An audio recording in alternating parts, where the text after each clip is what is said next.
Essa é uma palestra de como a internet funciona com alguns aspectos técnicos, né? Não sei se vocês acompanharam várias trilhas aí, perceberam, né, que o pessoal discutia muitas coisas assim sobre neutralidade da rede e como as coisas deveriam ser, quais eram as obrigações de cada provedor, mas às vezes o pessoal está com tanta ânsia de discutir essas coisas e não percebe também que muitas dessas coisas são impossíveis devido a coisas técnicas. Então, precisa ter um pouco de embasamento técnico para fazer essas discussões, não basta ter só opinião. Então, ao meu ver, é o que a gente está tentando propor para vocês, é explicar um pouquinho o que é sistema autônomo, o que é o provedor, o que é o papel de cada um, como que é a parte técnica, ou seja, a internet por detrás dos panos.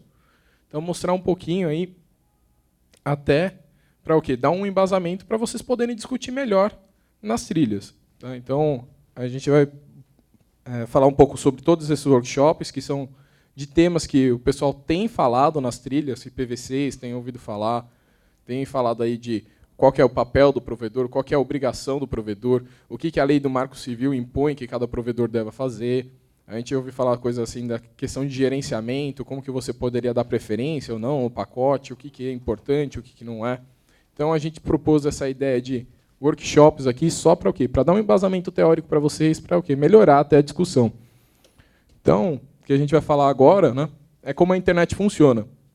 Então, como o usuário vê a internet, né? Então, muitas vezes, se você pegar uma pessoa leiga na internet, o que eles imaginam? Que a internet é o quê? Uma grande nuvem. Então, tudo está conectado na nuvem. Então, chegou lá a sua operadora, passou o cabo lá na sua casa e, de repente, você está conectado na nuvem. E aquilo é a internet. Aí você pode acessar todos os serviços da internet e aquilo é uma grande beleza. É aquilo que você imagina. Só que a internet é muito mais do que isso. Se a gente for começar o quê? A dar uma lupa naquela nuvem, a gente vai o quê? Começar a enxergar o que é realmente a internet. Então aqui vocês vão ver que vai ser uma série de lupa, que a gente vai o quê? Sempre tentando ver como que funcionam as coisas lá dentro. E no momento que a gente coloca essa lupa nessa grande nuvem do que é a internet, a gente vai perceber que a internet ela é formada por quê? Por diversas pequenas nuvenzinhas, que a gente chama de sistemas autônomos. São o quê? Redes que têm autonomia de gerência. Que aí a gente vai poder ver como provedores que vão ter ali uma rede complexa de cabos, servidores, roteadores, se comunicando entre si, e que eles têm autonomia sobre como os pacotes devem trafegar nessa rede.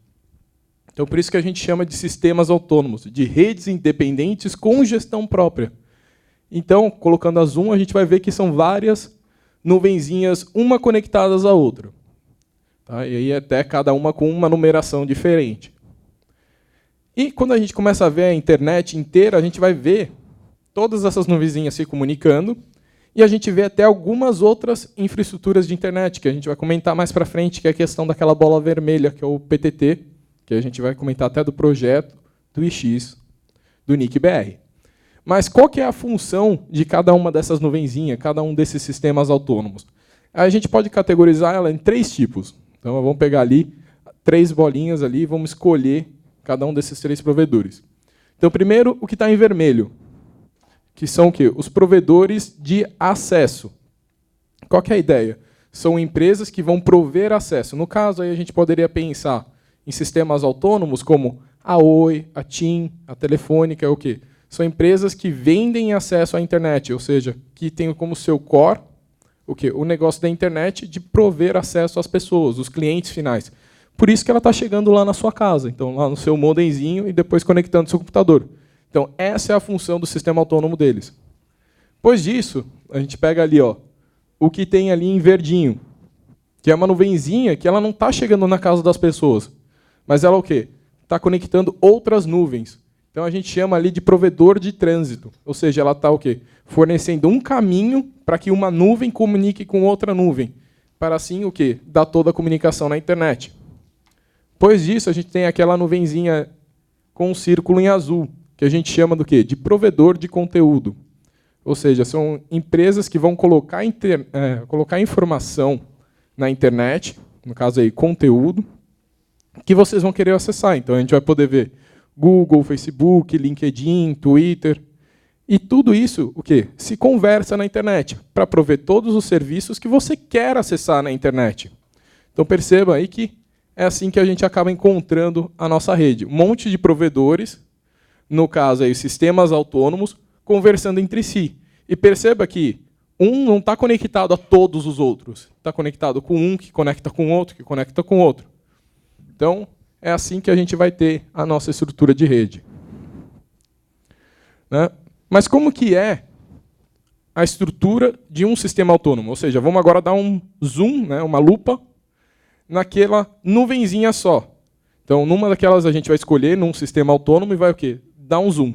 Quando a gente começa a ver, a gente vai ver que a gente tem diversos componentes, como roteadores, switches, computadores, servidores, tudo ali se comunicando. E vão ali começar a fazer a nossa internet. Só que dentro de um provedor. Então, quando a gente vai até imaginar como são essas máquinas, né, fica até às vezes ali uma suspeita, porque a gente vê em filme, vê grandes servidores, grandes hacks. E, na verdade, essas máquinas, se você for dar uma olhada, o que poderia ser representado como um roteador, um switch, são até máquinas achatadas, que você vai colocar numa das prateleiras lá de um hack. Então, aí, só para dar uma visão do como que funciona a internet, olhando as máquinas, você vai encontrar aí de alguns produtores, aí, como, por exemplo, Juniper, da Extreme, da Dell, aí, que são máquinas achatadas, que você vai o quê? Empilhando elas em cima de um hack, dentro de um hack. E aí vai permitir toda a conexão. Então, você vai ver que tem várias ali entradas que vão conectar os cabos, que vai permitir toda a nossa comunicação. Então, mas como duas máquinas se comunicam ali dentro de um sistema autônomo, né? Ou dentro da internet? Então, ali pegamos lá 2 computadores, você querendo falar com um amigo seu, ou querendo acessar algum site na internet. Como que você poderia fazer essa comunicação entre duas máquinas? Para isso, a gente tem que entender como funciona dentro dos cabos. Né? O que está circulando de informação entre duas máquinas. Porque duas máquinas, para se conversar, elas têm que falar o quê? Uma mesma língua. É o mesmo que pessoas. Então, se a gente for fazer um paralelo, você quer falar português e a outra pessoa falar japonês, essas duas pessoas vão se conversar? Não. Vocês precisam estar o quê? Falando a mesma língua. As máquinas é a mesma coisa, elas têm que estar falando a mesma língua para conseguir trocar informações. E nisso foi criado um modelo, que a gente chama de modelo de camadas, que é o quê? Um modelo de camadas de comunicação, que vai permitir que os dados de uma conversem com a outra. Então é a nossa linguagem. Né? E aí, nesse modelo de camadas, é um modelo teórico, tá? Que é o quê? A tarefa de comunicação é uma tarefa difícil de ser feita. Se você parar para pensar até na língua portuguesa e em outras línguas, tem o quê? Tem gramática, ortografia, semântica. É uma tarefa árdua. Para as máquinas também. Só que nessa questão de máquinas, a gente vai o quê? Dividir essa tarefa árdua em diversas tarefas. Então, foi criado um modelo de camadas, no qual cada uma das camadas é responsável por uma parte da comunicação, uma parte da tarefa de comunicação. É a ideia ali de dividir para conquistar. Então, a gente tem uma tarefa comprida e difícil, a gente divide em diversas mini-tarefas. E aí vai ficar o quê? Mais fácil de fazer aquela tarefa grandona. E aí a gente tem esse modelo aí de 5 camadas. Só que quem vai fazer essa tarefa? São os protocolos que vão entrar em cada uma dessas camadas. Tá? Então, o protocolo é quem vai ditar ali as regras que vai ser aplicado. Quer dizer, a camada é quem vai ditar as regras que os protocolos vão fazer em cada uma das camadas. E cada uma dessas camadas, que vai ter ali o seu protocolo, vai colocar o quê? Uma parte da comunicação. Então, perceba ali, a gente tem os dados. O que eu quero acessar do Google, o que eu quero acessar lá do Facebook. É a informação que eu quero transmitir. Só que para duas máquinas se conversarem, a gente precisa o quê? Que elas falam a mesma língua. Então, cada uma vai colocando uma informação à outra para ler. Então, ali, ó, a gente vê que a camada de aplicação vai colocar uma informaçãozinha no pacote, a de transporte coloca outra informação, a de rede coloca outra informação, a de enlace coloca outra informação, e a física coloca outra. Então, perceba que tudo isso vira a nossa comunicação, o nosso acesso à internet. Então, a gente tem ali, no final, um pacote complexo, com um monte de dados, um monte de informação.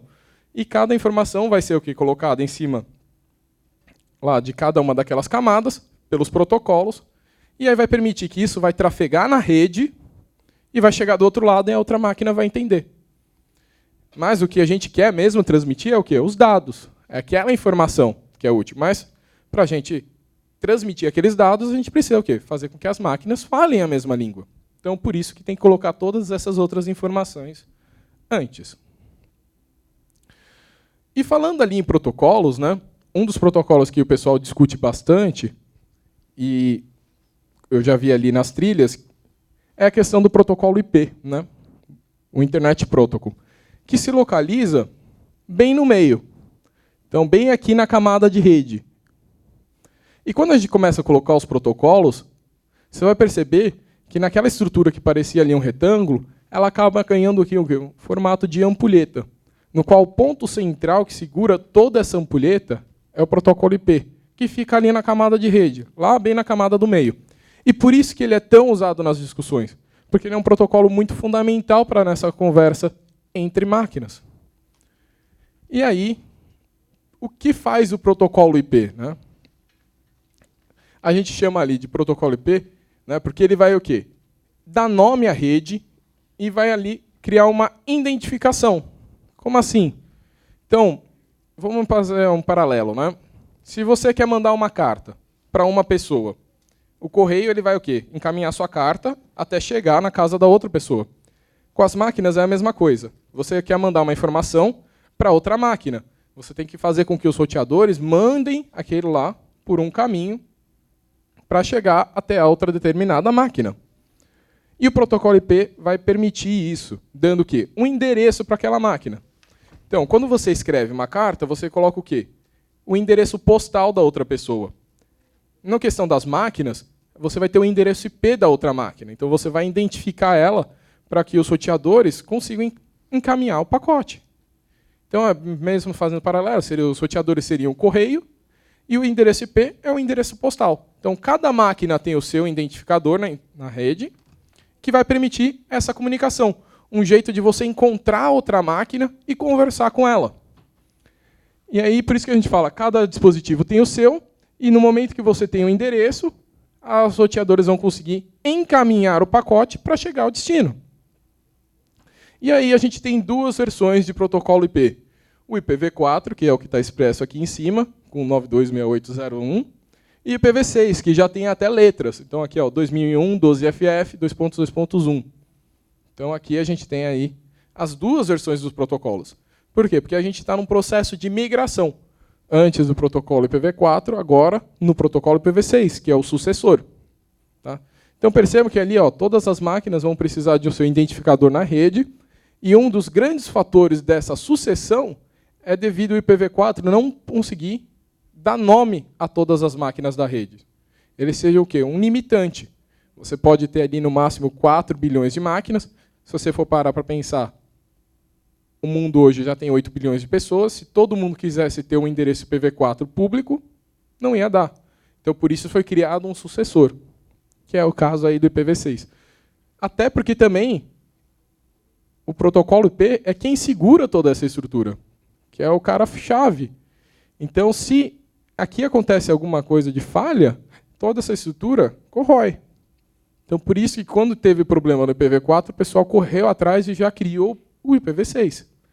Que aí tanto o pessoal entra nessas discussões de migração rápida, migração lerda, deveria ser mais rápido, quem deveria obrigar quem, e essas coisas.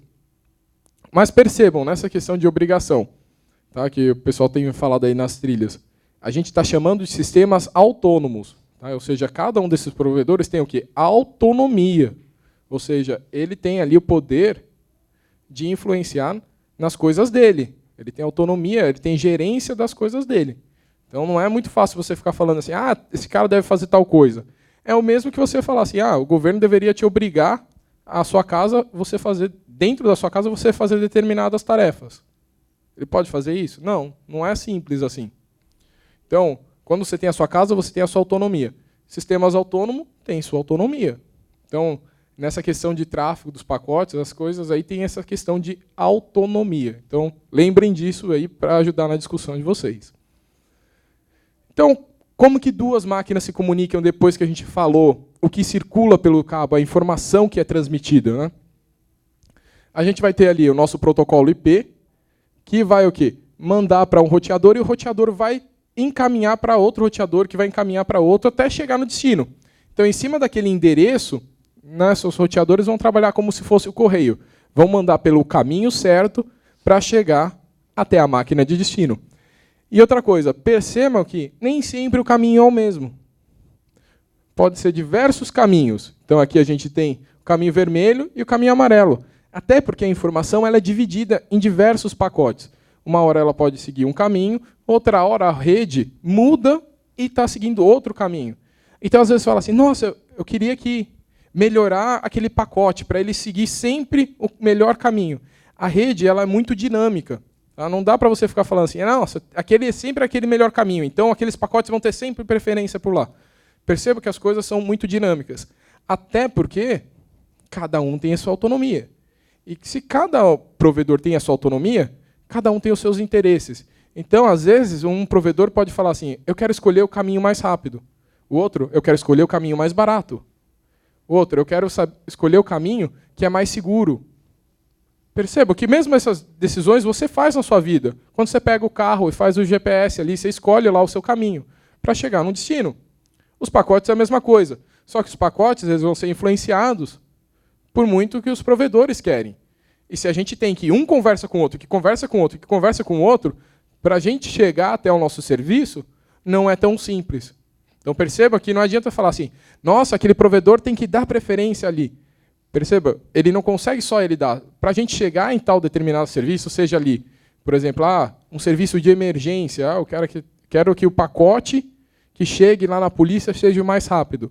Eu tenho que influenciar um monte de gente no meio do caminho. Eu tenho que fazer com esse provedor, com essa nuvenzinha, com essa nuvenzinha, com essa nuvenzinha.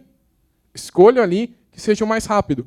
Só que a gente não falou que é tão dinâmico. Pode ser que esse caminho de nuvenzinhas, para chegar lá na polícia, seja o mais rápido, mas depois muda a rede e segue outro caminho. Como que você vai obrigar que outras nuvenzinhas que têm autonomia fazer o que você quer? Então tem que tomar muito cuidado nessas discussões. E é isso que a gente quer passar de ideia. Então percebam que a rede ela é muito dinâmica e podem ser diversos caminhos que o pacote pode seguir. Né? Mas como que os roteadores sabem para que caminho enviar? Né? Como que aquele nosso roteador correio sabe para onde direcionar o meu pacote? Por que ele manda para um lado aqui, depois para o outro ali?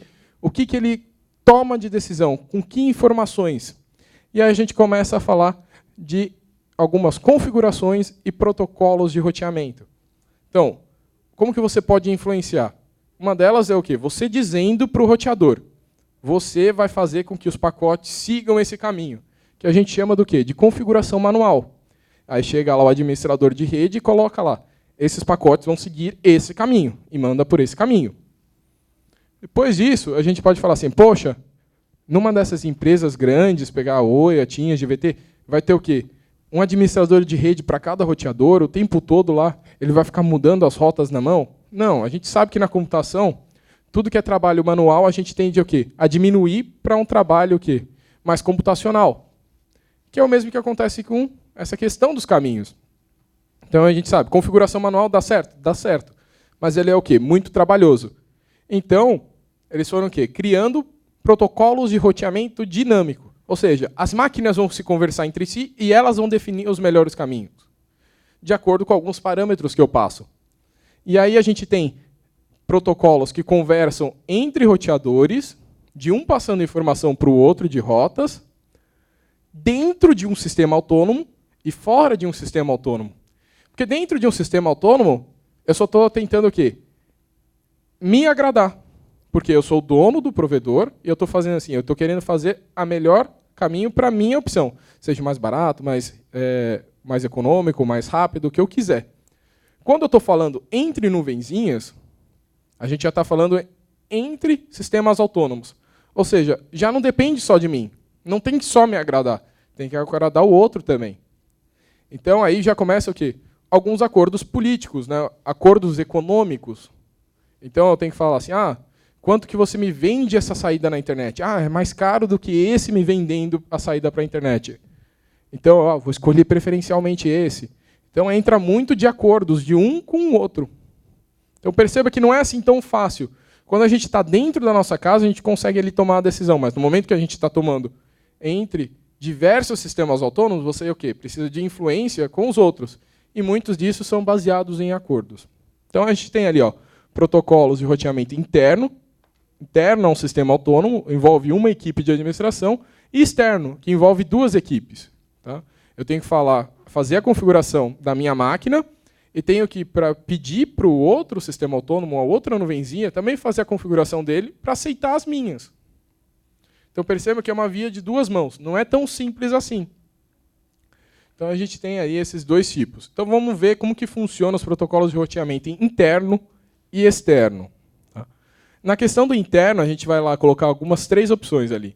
O RIP, o SPF e o ISIS. E a gente vai explicar como que eles vão trocar informações de um roteador para o outro. Então, perceba, desse roteador aqui, eu tenho as redes 1, 2 e 3. E desse aqui eu tenho as redes A, B e C. Então, um roteador sabe como chegar nas casas A, B e C, e o outro roteador sabe como chegar nas casas 1, 2, 3. Um não sabe o do outro. Mas eles vão o quê? Conversar entre si para trocar essas informações para que um saiba encaminhar os pacotes para o outro. Mandar ali as mensagens que você quer fazer para acessar determinado site na internet. Então percebam, esse roteadorzinho aqui, ele vai mandar, para você chegar nas casas 1, 2, 3, você tem que chegar no meu roteador. Então eu mando essa informação. E o outro vai informação do quê? Das redes A, B e C. Então eles vão trocar informações entre si para que todo mundo saiba chegar em todas as casas. Então, se é o meu carinha aqui, o 3, quiser conversar com o A, o que ele vai fazer? Ele vai mandar um pacote para esse roteador, e o roteador sabe que, para chegar no A, ele tem que mandar para o roteadorzinho do lado. Então ele vai encaminhar o pacote para cá, que sabe que está diretamente conectado com a casinha A. Então, no momento que eles trocam informações, a comunicação já pode ser feita. Tá? De maneira simples, até porque um já sabe as rotas do outro. E isso daí acontece dentro de um sistema autônomo. E aí, quando está falando entre 2 sistemas autônomos, vizinhos, aí a gente vai ter os roteadores de borda. Ou seja, roteadores ali de saída do meu sistema autônomo. A gente chama de borda porque a gente acaba definindo uma fronteira. Porque a partir daqui é meu provedor. A partir daí é o seu provedor. Então aqui é uma borda, tem uma fronteira administrativa. A partir daqui é a minha gerência. A partir dali é a sua gerência. E eu preciso o quê? Fazer com que os dois se conversem. Só que os dois têm que estar o quê? Aceitando as mesmas coisas de um acordo prévio. Então ali a gente vai ter os nossos roteadores de borda. E no momento que a gente coloca as redes agora, a gente já consegue ver outros roteadorzinhos dentro da rede. Então aqui, aqui tem a casinha 1, a 2 e a 3. E aqui tem a casinha A, B e a C. E aí esses protocolos vão trocar informação entre os roteadores de borda. Então perceba que um vai mandar, para chegar nas casinhas 1, 2 e 3, você tem que mandar para o meu sistema autônomo, para o meu provedor. E o outro vai mandar a outra volta. Para você chegar no ABC, você tem que passar por mim. E no momento que foi feito isso, essa informação aqui vai ser trafegada aqui dentro, e todo mundo vai conseguir conversar com esse lado, e todo mundo vai conseguir conversar com este lado. Então, os 2 sistemas autônomos vão conversar entre si. Só que se a gente colocar uma outra nuvenzinha, afinal a gente falou, todas as nuvenzinhas não estão conectadas entre si. A gente tem o quê? Uma nuvenzinha conectada à outra que vai dar o quê? Um caminho para chegar a outra nuvenzinha. Então a gente vai o quê? Ver outros tipos de relação. Não vai ser tipo todo mundo com todo mundo. A gente já começa a ver essa situação aqui. Por exemplo, chegou um outro provedor que está ali com as redes X e Y e ele também quer se comunicar na internet. E aí ele vai estar só comunicando com esse cara aqui, diretamente. Afinal, ele só tem um cabo passando. E aí ele vai mandar o quê? As redes X e Y. Só que percebam que se ele manda só as redes X e Y para esse cara, ele só vai conseguir conversar com esse. E a gente falou assim, ele não está conectado com todo mundo, mas afinal ele quer acessar a internet como um todo, ele quer acessar todos os serviços. Nisso, aquela informação do XY ele tem que ser repassada para outra nuvenzinha. Então, mesmo não estando conectado diretamente, ele tem o quê? Que passar essa informação para essa informação ser transmitida adiante.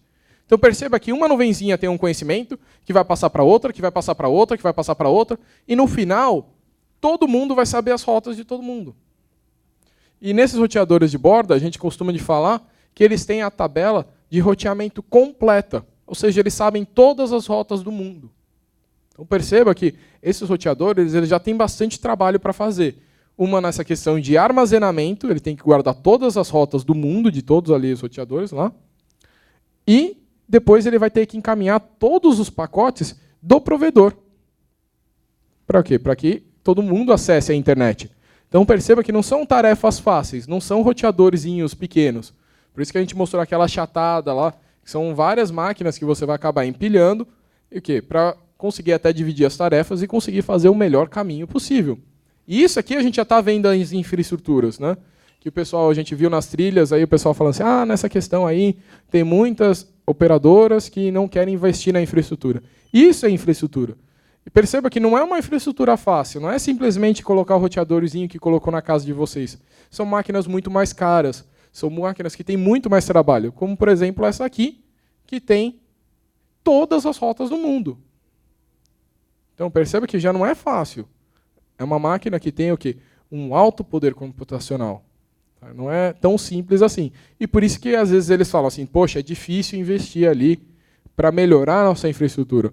Então, só dando aí, não estou defendendo nenhuma telecomunicação, não estou falando assim que elas não ganham muito dinheiro, não estou falando nada. Só estou falando que, tipo, mudanças de infraestrutura não são assim tão fáceis. Tá? Precisa o quê? Ter um planejamento, até porque senão você perde ali a comunicação com a internet com diversas pessoas. Tá? E, novamente, se esse aqui mandou o XY para frente, ele tem que repassar tudo que ele já aprendeu. Então, ele vai mandar a do 1, 2, 3 e vai mandar o do ABC também. Então, aí todo mundo começa a conversar com todo mundo. E, nesse momento, a casinha Y consegue conversar com a casinha A. Ele vai mandar os pacotes que vão passar por esse provedor e chegar na casinha A. E a gente fala só em casinhas, mas, por exemplo, pode ser a casinha Y, pode ser a sua casa, e o A pode ser o Google. É assim que o seu pacote está trafegando, passando por um outro provedor, chegando aqui. Então, só dando um exemplo. O provedor que chega lá na nossa casa é a GVT. Aí a GVT está passando o tráfego pela Embratel, que está chegando lá no provedor do Google. E aqui é o site do Google. Perceba que está assim a comunicação. Então, só dando exemplos. Tá? Então, e isso que a gente vê na internet. É assim que a gente vê como ela funciona. Mas teve uma outra coisa que eu não comentei. Então, a gente viu aqui a relação de diversas nuvenzinhas, uma comunicando com a outra, mas tinha aquela bola no meio, né, que a gente chama ali de PTT, o ponto de troca de tráfego. O que é o PTT? Né? No caso, no nosso projeto do NIC-BR, a gente chama de IX, Internet Exchange. Tá? Então, ali, PTT é ponto de troca de tráfego, mas o nome em inglês, que agora a gente assumiu, chama Internet Exchange Point, e a sua função é unir diferentes sistemas autônomos. AS é sistemas autônomos em comum. Ou seja, ele vai servir como um atalho, ou seja, uma comunicação fácil entre sistemas autônomos. Mas vamos entender como que ele funciona. Aqui a gente tem aí diversos sistemas autônomos. Né? Como que seria a melhor comunicação entre eles? Seria o quê? Seria que todo mundo tivesse comunicado entre si. Ou seja, numa estrutura aqui que todo mundo passa cabo para todo mundo. Por quê? Porque você está mais próximo do seu destino. E aí você vai o quê? Ter uma comunicação rápida. Só que percebam, para um sistema autônomo desses, o que ele tem que fazer? Ele vai ter que passar cabo para todo mundo. Ou seja, ele vai gastar dinheiro com infraestrutura, seja lá com fibra, rádio e diversas outras máquinas, para interconectar com diversos sistemas autônomos. E a internet ela tem muitos sistemas autônomos. Tá? Só a questão aí da gente pegar no Brasil, se eu não me engano, tem 4.000 nuvenzinhas. Tá? Então, só pegando a dimensão de um país. E a gente vai ver ali, eu acho que tem 4.000, mas acho que tem que dar uma olhadinha de novo, a gente olha lá no site, tem talvez algum outro número. Mas só para ter uma ideia de dimensão. São muitas nuvenzinhas, uma comunicando com a outra. Então, e uma querendo informação da outra. Então, não é tão simples. Agora, imagina, se num país a gente tem ali 4.000. São 4.000 cabos que você vai conectar com todo mundo. Olha aí o dinheiro que vai ser gasto. Então, o pessoal fala assim, não é tão fácil assim. A gente precisa o quê? Talvez de alguma infraestrutura de internet que facilite essa comunicação. E aí que surgiu esses Internet Exchange Points. Que é, por exemplo, colocar um switch grandão. Ao invés de todo mundo passar cabo para conectar com todo mundo, cada um passa um cabo só para um ponto central e todo mundo já está diretamente conectado. Porque essa máquina aí vai permitir que todo mundo esteja diretamente conectado. Então fica uma estrutura de estrela. Ou seja, fica uma comunicação mais rápida, com menos custo. Então é essa a ideia de colocar esse PTT. Só que lembra, isso daqui também é uma abstração. Depois tem que dar uma lupinha para você enxergar que, na verdade, isso daqui não é só um switch grandão. Na verdade, é o quê? Um conjunto de switches pequenininhos. Para o quê? Para dividir a tarefa e ficar mais fácil. Mas a ideia é que todo mundo vai ficar diretamente conectado passando um cabo só, num ponto central. Então perceba ali, vamos imaginar que na internet eu quero acessar aqui, ó, da minha casa para o Facebook. Olha quantos sistemas autônomos o meu pacote tem que passar. Então eu sou gerado aqui na minha casa, do lado da esquerda, aí ele passa por um, passa para o outro, até chegar no destino. Ou seja, ele tem que passar pela infraestrutura de diversos sistemas autônomos. Tá? Não é tão simples assim. E aí, perceba que cada um vai o quê? Gerando atraso, porque ele está o quê? Cada vez mais distante. Cada um sistema autônomo que você coloca nessa meio da comunicação se torna o quê? Mais distante ainda do seu destino. Então, perceba que essa é uma comunicação onerosa. Então, gera um enorme atraso. E olha que perceba que os acordos que eles fazem também são acordos do tipo bilateral. Esse vai fazer um acordo com esse. Que por via das vezes, esse daqui vai fazer um acordo com esse, que vai fazer um acordo com esse, que vai fazer um acordo com esse. Às vezes é pago, às vezes não. Tá? Então depende muito. Então pode ser que às vezes o dinheiro vai transferindo de um para o outro. Então esse daqui está cobrando desse, esse está cobrando desse, esse está cobrando desse. E aquele lá, no final, pode estar só fazendo um acordo normal. Mas por que cobrar? Porque afinal, ó, esses seus clientes estão utilizando o quê? A minha infraestrutura para chegar no Google, para chegar no Facebook. Então, se estou passando tráfego, né, dados dos seus clientes, nada mais justo do que você pagar para mim. Então, perceba que tem essa relação econômica. Não é tão simples assim a internet. Então, um tem que passar para o outro essa informação e acaba tendo aí muitos acordos financeiros. Mas no nosso caso aí do Internet Exchange Point, né, o PTT que a gente chama, né? Como que poderia melhorar essa comunicação? Colocando um switch grandão que todo mundo tivesse conectado. Então, ao invés do meu pacote passar por diversas outras infraestruturas, ela passa por uma só e conversa. Então, perceba que ele vira um atalho na internet. Fica uma comunicação muito mais fácil e muito mais simples. Então, ele fica até diretamente conectado. Então, aí que a gente fala das vantagens de um PTT. Mas, como a gente disse, aquilo lá é uma abstração, é um switch grandão. Se a gente for ver, na verdade, ele é um conjunto de switches. Então, essa até é uma imagem antiga, mas só mostrando para vocês a ideia. Então, ó, cada um desses são vários switches pequenininhos, que são pontos de interconexão, que os provedores podem se conectar aqui, aqui, aqui, só que esse switch está conectado com um switch grandão central que está conectado a todos os outros switches. Então, quem se conecta aqui está diretamente conectado com o outro numa camada 3, numa camada de rede. Até porque isso daqui, quando a gente fala, é tudo em camada 2, ou seja, não precisa ficar fazendo roteamento de pacotes. Tá? É só entrou, já está conversando com todo mundo. Então, percebam aí que quando a gente dá aquele zoom, a gente vê uma estrutura desse tamanho.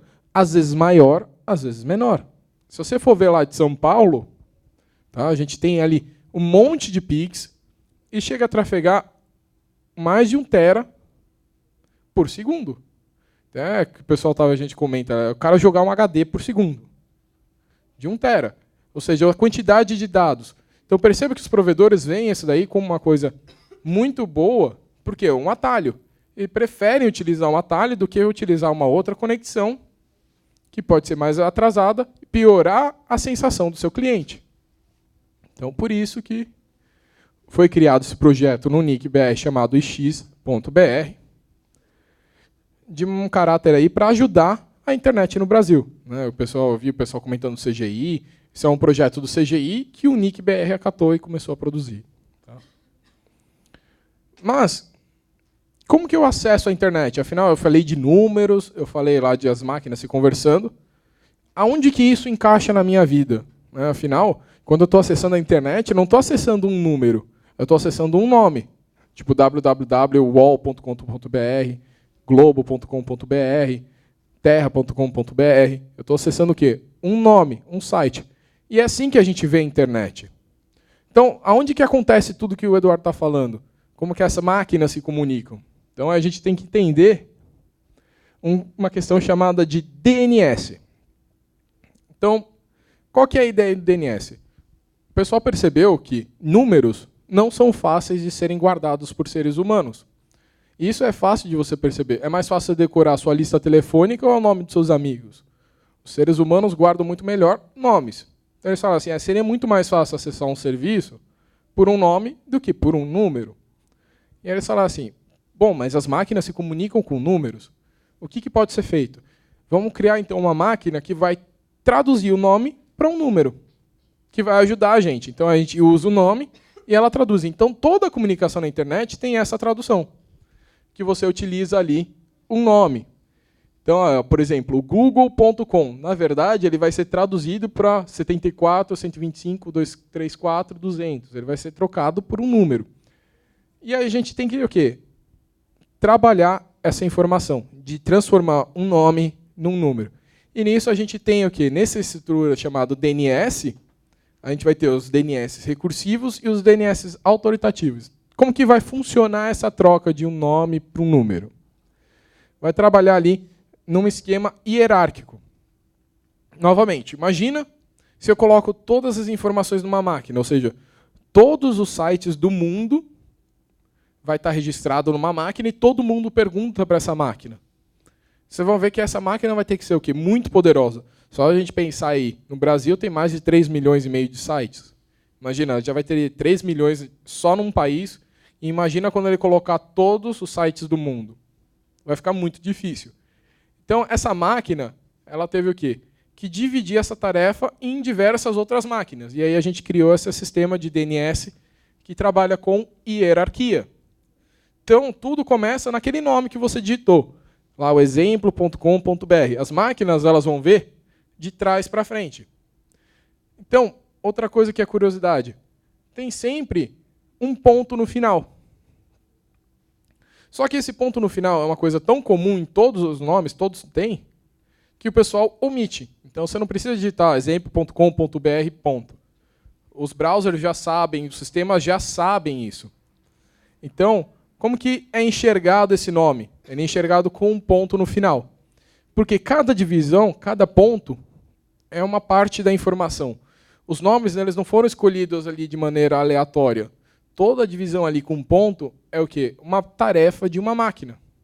Então, tudo começa naquele ponto final, que vai ser o meu começo de pergunta. No caso ali, o servidor raiz. É quem eu vou perguntar primeiro. Então, eu pergunto para essa máquina. Servidor raiz, quem é o exemplo.com.br? Ela vai falar assim, não sei, mas eu sei quem cuida do ponto .br. E ela vai me indicar para aquela. Ela podia indicar o ponto .es da Espanha, o ponto .ar da Argentina, o ponto .us dos Estados Unidos, o ponto .pt. Ela podia indicar diversas máquinas, porque aquela informação de todos os sites, na verdade, está o quê? Distribuída em diversas máquinas. E aí você vai perguntar para ela, servidor autoritativo do ponto .br. Quem é o exemplo.com.br? Ele vai falar assim, não sei, mas eu sei quem sabe. Então é sempre um mandando para frente, até que vai chegar na máquina final, apontado lá que vai ser o dono daquilo. E aí ela vai trocar o nome por um número. E aí a gente vai conseguir. Então percebam que toda vez que você acessa um site, está acontecendo essa troca de informações para a sua máquina saber que máquina acessar. Então percebam que tem assim um atraso nessa internet. Então parando para pensar ali, ó, tem a minha máquina e ela quer acessar lá o exemplo.com.br. Ela tem que trocar um monte de informações até receber um númerozinho e aí ela comunicar com a máquina de destino. que é o caso aí, o nosso site exemplo.com.br. Mas a minha máquina ficar fazendo um monte de perguntas é uma coisa muito difícil, até porque a gente tem máquinas, computadores que são muito antigos, tem máquinas que não têm muito poder computacional, e aí a gente tem uma máquina que nos ajuda, que é o servidor DNS recursivo, que é uma máquina, muitas vezes, que está no provedor, que vai ajudar nessa busca. E muitas vezes vocês trocam o servidor DNS recursivo, que às vezes algum provedor não está funcionando tão bem, e nem percebem. Vocês vão lá, mudam as configurações. Alguém já deve ter falado. Troca o DNS lá do seu roteador. Bota o DNS do Google, 8.8.8.8. Na verdade, você está o quê? Ao invés de pedir para a máquina do provedor, você está pedindo para a máquina do Google fazer essa busca para você. Então, ele tem o quê? Ele vai estar te ajudando. Então, ali, o nosso servidor DNS recursivo. Você pergunta para ele, que é a máquina que fala assim, não, deixa comigo. Eu vou descobrir para você quem é o número desse nome.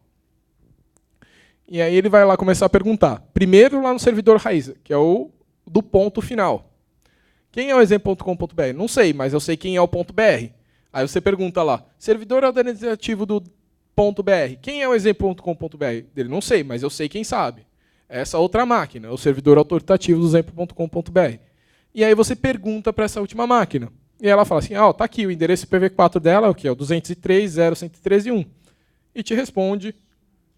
E esse servidor DNS pega essa informação e repassa para você. E aí a gente tem essa comunicação. Então, só a partir daqui, a sua máquina vai procurar na internet, lá o site que você quer acessar. Então, perceba, a internet ela tem muitas coisas por trás do pano. O pessoal não fica desenvolvendo essas coisas aleatoriamente. Elas ficam vendo os padrões das pessoas e ficam tentando melhorar para a gente ter uma internet cada vez melhor. E essa é uma das grandes mudanças. A questão do DNS. Né? E, para a gente finalizar, tem uma outra questão que o pessoal aqui também discute muito, é quem que controla a internet, né? Quem é o dono da internet. Que é aquela questão que o pessoal fala de governança da internet. Né? Que aí vem o IGF, né? O pessoal comenta pré-IGF. Né? Porque, afinal, se todo mundo tem a sua autonomia, todo mundo pode fazer o que quiser, é uma terra sem leis, é uma terra sem obrigação, quem que é o dono? Na verdade, a internet não tem dono. E isso é fácil de você perceber. Por exemplo, você quer subir um site, você precisa pedir permissão para alguém? Não. Você pode subir um site lá na sua casa e está acessível para todo mundo.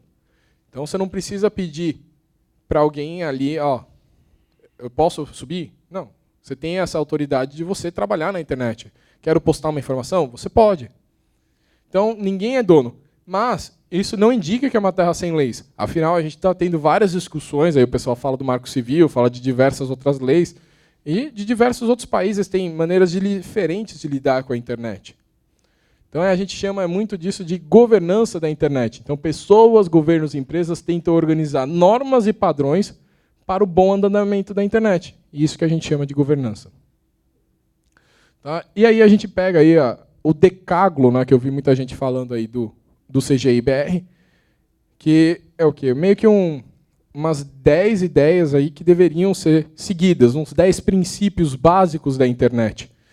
E quais são esses 10 princípios básicos aí, pensando nos usuários de internet? Né, a questão de garantir a liberdade, a privacidade, direitos humanos de cada um, a governança democrática colaborativa, ou seja, aquela discussão que a gente tem aqui, se todo mundo pode opinar, todo mundo vai fazer a internet crescer. Porque se, afinal, a internet é de todos e para todos, todos têm o direito de opinar. E todos têm como fazer ela crescer. Tá? Questão de universalidade, diversidade, inovação, neutralidade da rede, que o pessoal também fez discussão ontem, tá? Que é aquilo lá de não dar preferências pelos pacotes, não dar uma certa influência, pensando muito aí em questão do mercado. Então, o Google tem dinheiro, então ele vai pagar para os pacotes dele ser mais rápido do que os outros buscadores. Imagina que a internet ela cresceu de uma maneira bem livre, sem esses acordos. Porque esses acordos, muitas vezes, eles acabam atrapalhando a inovação. Então, antes de surgir o Google, tinha outros provedores de busca, né? Tinha o Yahoo. Imagina se fosse lá por questão financeira. um deles pagasse para que fosse um tráfego muito melhor que o do Google. Então, a questão ali de uma inovação tecnológica poderia passar despercebido em detrimento de um padrão econômico, que o cara pagou para ser mais rápido. Então, aí a gente fala de neutralidade da rede, ou seja, deixar a rede neutra com relação à internet. Isso também provém muito da história da internet. A internet ela cresceu no meio acadêmico, e o meio acadêmico ele é muito neutro. Então, ele cresceu com os princípios da academia.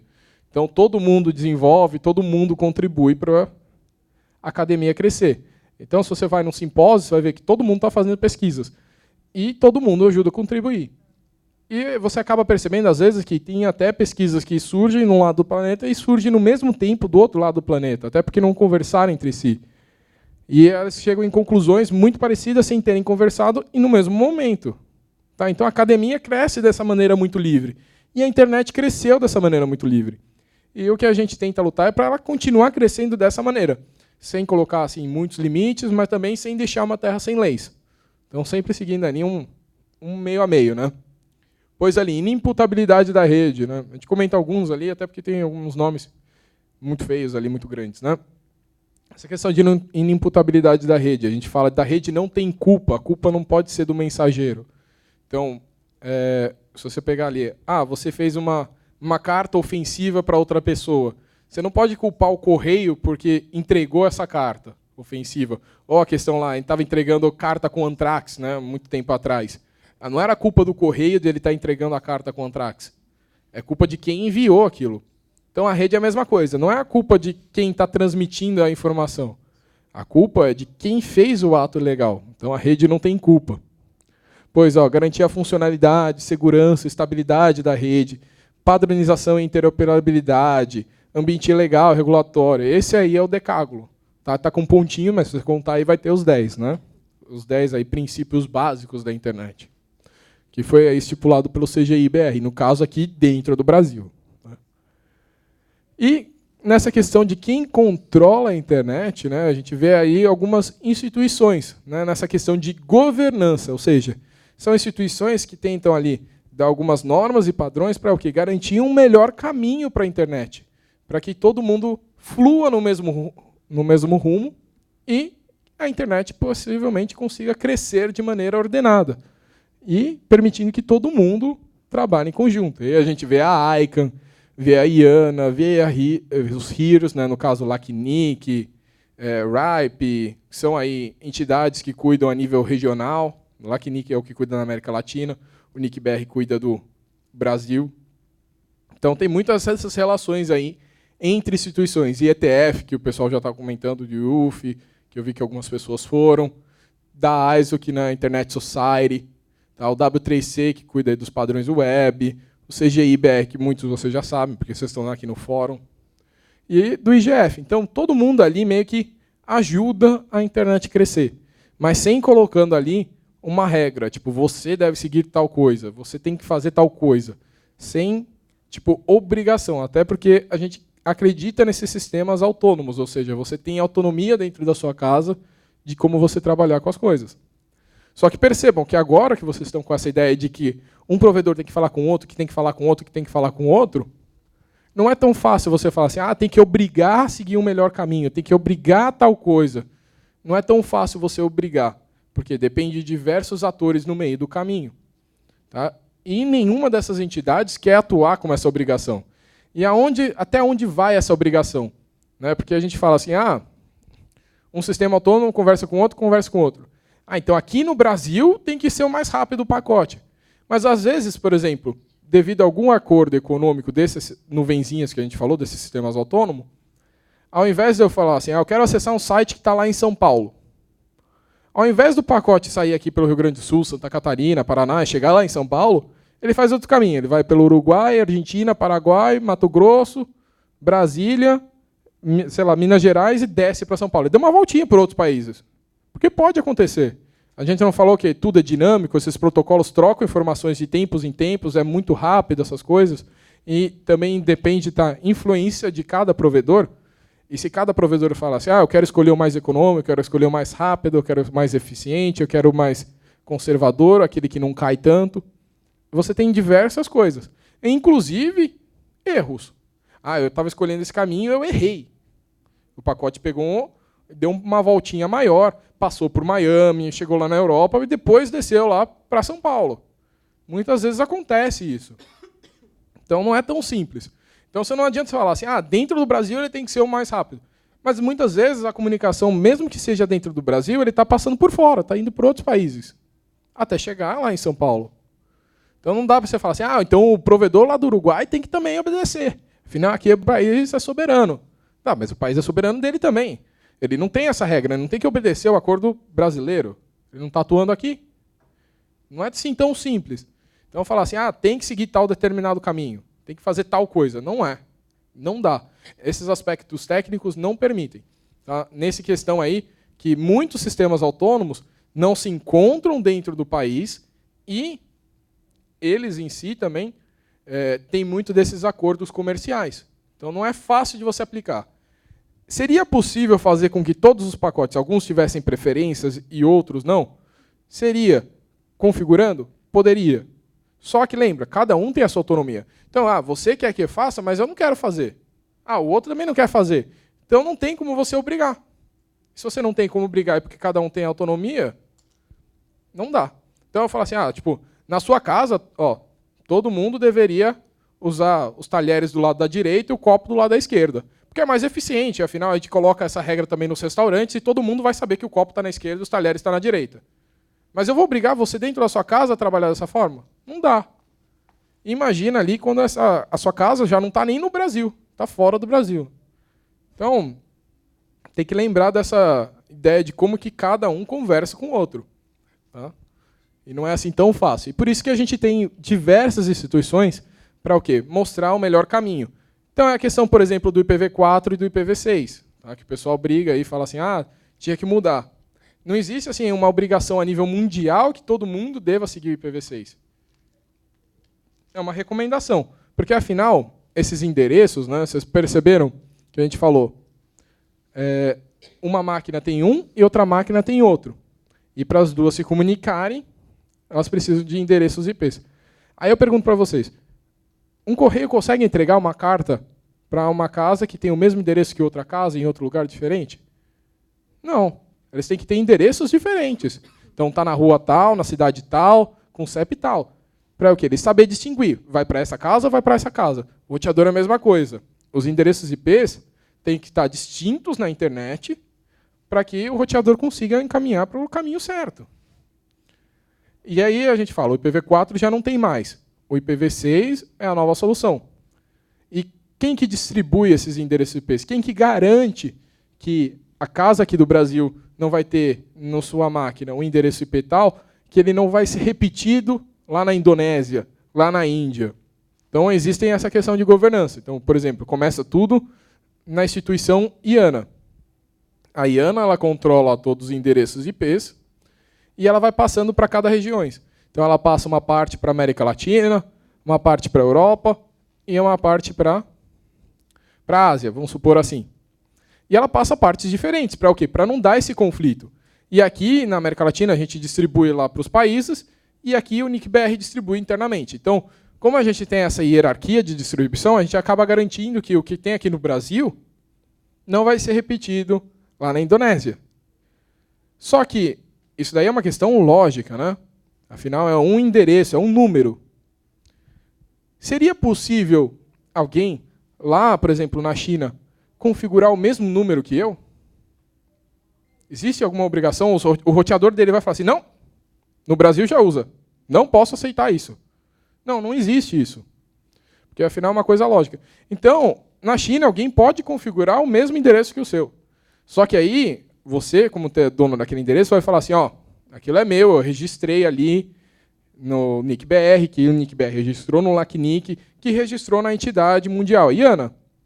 E aí todo mundo vai conversar com o provedor lá e vai falar assim, provedor da China, você não podia ter feito isso. Só que é vice-versa, o Brasil também podia ter pego um endereço errado da China. Então, percebam que erros acontecem. E não existe nada que proíba de que erros aconteçam.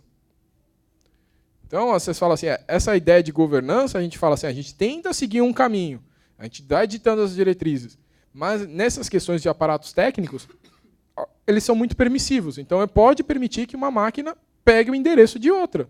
E aí a gente rouba o endereço. Só que depois a gente vai o quê? Conversar com essas entidades vão ajudar a gente a falar assim, ó, depende lá que a China devolva aquele endereço. Para de informar aquele endereço para o mundo inteiro, que ela é dona daquilo. E aí conversa, e aí eles param. E vice-versa. Então, perceba que essas coisas são muito dinâmicas acontecendo na internet. Às vezes o cara digitou um número errado, ele está lá digitando os números, puf, digitou, já está com o número errado. E já está divulgando o número errado. E é tudo dinâmico. Já divulgou, já está propagando para outro, propagando para outro, propagando para outro. E está lá, todo mundo. Aí a gente até comenta, né, que o pessoal analisou um caso ali de um provedor da Telecom lá do Paquistão que roubou todo o tráfego do YouTube. Teve um dia que o YouTube ficou uma parte do tempo fora do ar, vocês não percebem, vocês não estavam sabendo disso. E foi por quê? Porque o provedor lá do Paquistão roubou o endereço. E por que ele roubou o endereço? Naquela história lá, alguém tinha subido um vídeo falando mal de Maomé.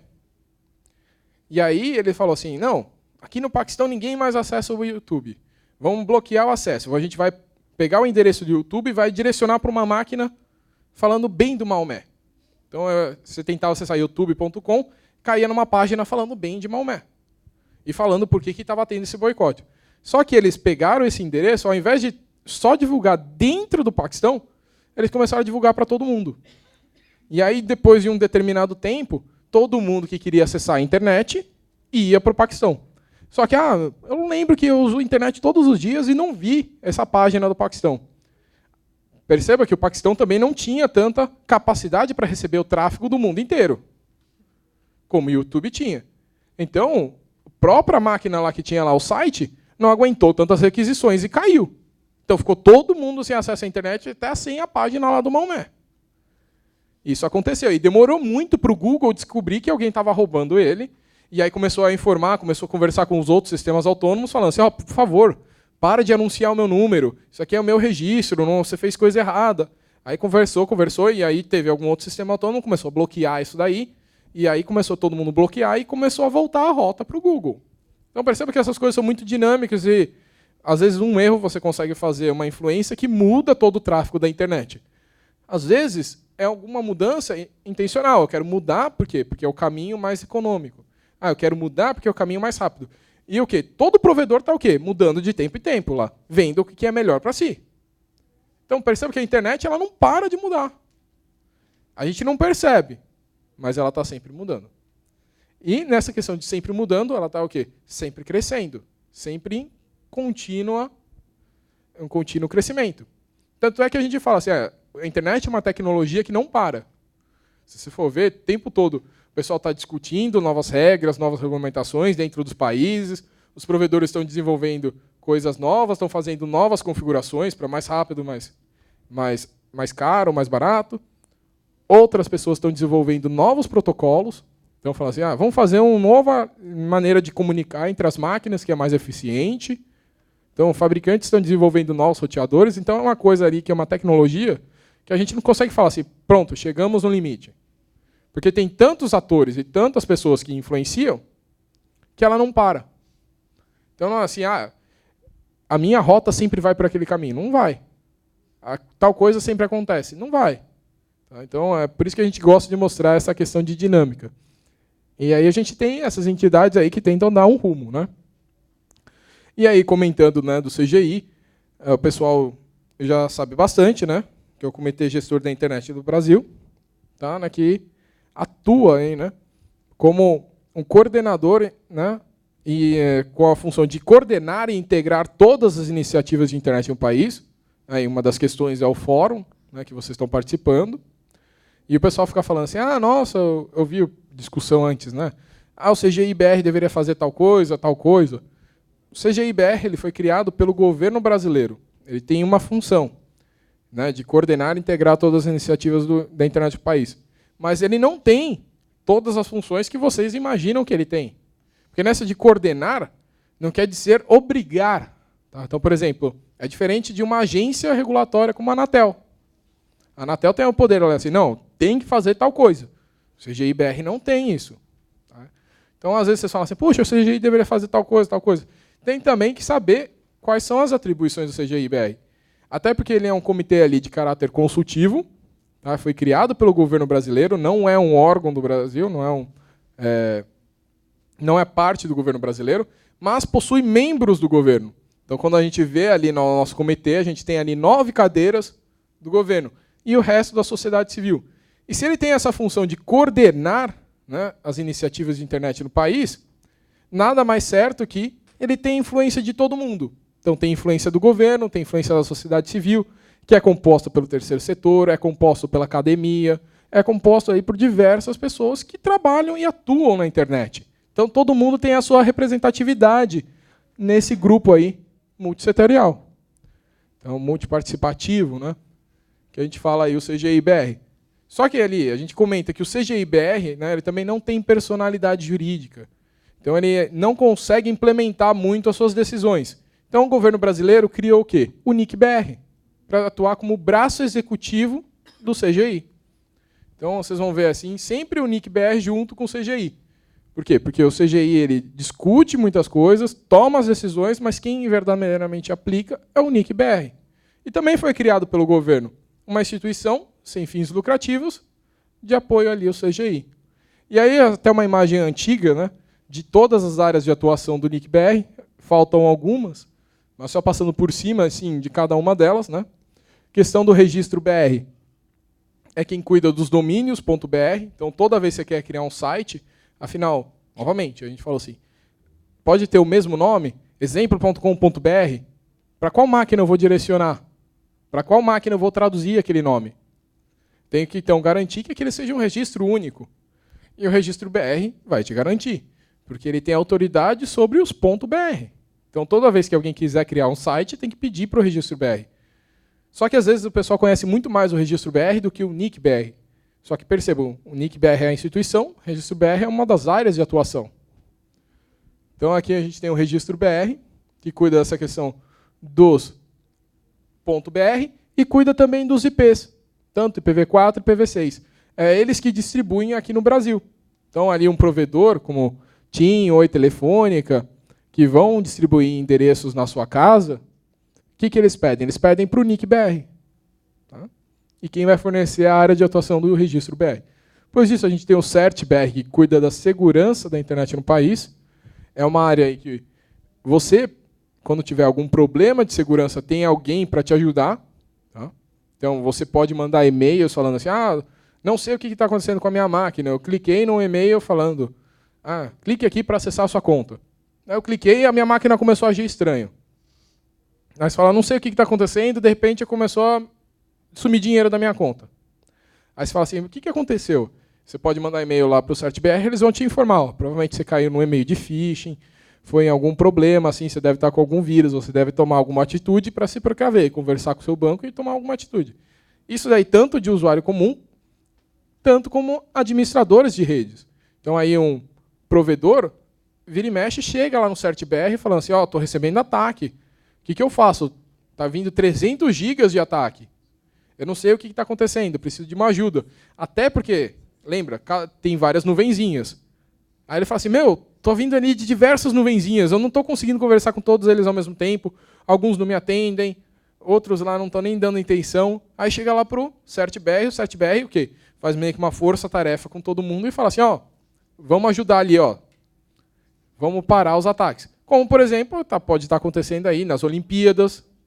O pessoal está fazendo um monte de ataque cibernético lá nas Olimpíadas. Com essa questão de franquia, muitos ataques estão acontecendo. E o pessoal vai pedir ajuda lá no CERT-BR, que são pessoas muito técnicas, para ajudar nessa questão de segurança.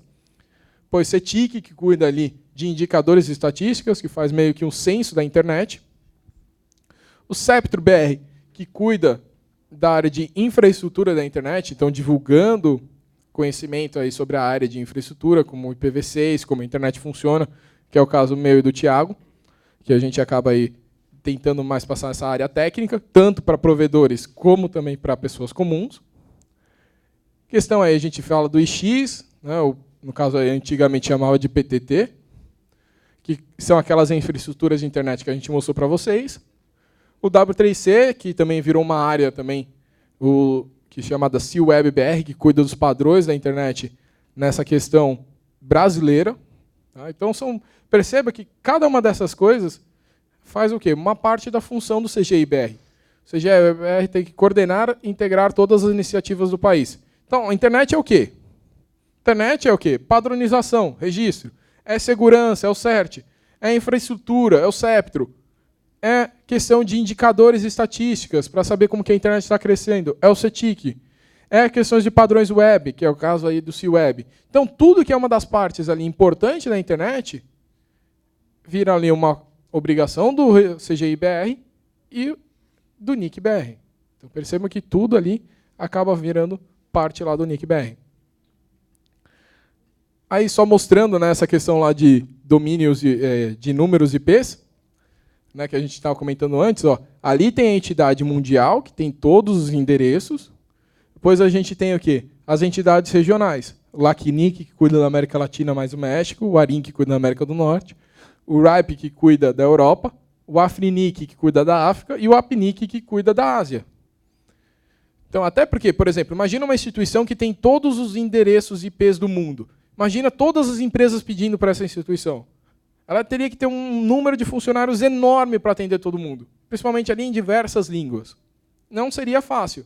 Então foi o quê? Distribuído essa função em diversas outras instituições. Então a gente tem ali as regionais. E em alguns países tem algumas instituições a níveis nacionais, que é o caso do NIC-BR. Então ali um provedor pede para o NIC, que vai pedir para o LACNIC, que vai pedir para a IANA. E assim a gente acaba garantindo que o mesmo endereço IP não seja utilizado em outros provedores no redor do mundo. Pelo menos aí nessa garantia aí de registrar quem que está utilizando. Tá? Então, ali, ó, comentando sobre cada uma daquelas outras instituições da questão de governança, né, a gente tem o IETF e a ISO, que trabalham bem conjuntos. O IETF, ela cria os padrões e as recomendações para o uso da internet, que muita gente já sabe, é a criação do IPv4, é a criação do IPv6, é a questão dessas padronizações de protocolos. Tá? E a ISAC, né, a Internet Society, que vai prover uma ajuda administrativa e financeira para o IETF. Então, eles trabalham ali como em conjunto. Né? Então, ali vai promover a liderança no desenvolvimento dos padrões da internet. Tá? Então, sempre trabalhando em conjunto. Então, a gente vê a internet como uma coisa sempre em construção. Nunca um prédio construído e bem definido. Então, vocês vão ver aqui os protocolos embaixo, a questão de jurisdição, a questão de governança da internet, a questão econômica. Tá? Então, diversas coisas aqui, tudo trabalhando. Para o quê? Para que a internet cresça e funcione aí da melhor maneira. É uma imagem aí que representa bem a internet, tá? Que a gente gosta de mostrar. Depois, como vocês podem aprender mais de programa do IUF, muitos de vocês já sabem, tem a questão ali do IPv6 que a gente dá curso. Tá? Então, sempre fica atento em cada uma daquelas áreas de atuação do NIC, que a gente está ali sempre ajudando vocês. Tá? Seja você jovem ou não. Né? Então, como vocês veem, o NIC-BR é uma instituição sem fins lucrativos, todo o dinheiro que ele recebe, ele tem que repassar para a sociedade. E de onde vem esse dinheiro? Dos pontos .br. Quanto que custa? Custa R$30 por ano para você ter um domínio. E esses R$30 por ano, se você pegar quantos sites tem aí, .br, a gente tem o quê? 3,5 milhões. Seria o quê? Uma verba perto ali dos 90 milhões por ano. E esse dinheiro tem o quê? Que retornar para a sociedade. Afinal, uma instituição sem fins lucrativos. E uma das coisas é criando os fóruns, dando cursos, dando palestras, sabe, distribuindo conhecimento. Então, percebam que é muito interessante você acompanhar o NIC-BR. Em cada uma das suas áreas de atuação tem alguma coisa importante que pode ali você aprender um pouquinho mais, até como a internet funciona. Tá? Aí a gente termina a nossa palestra. Eu vou passar um vídeo aí, muitos de vocês já devem ter visto, né, a questão da neutralidade da rede, aí, que muita gente estava discutindo ontem. E aí a gente sempre gosta de mostrar. E aí a gente termina. Não, mas tem som.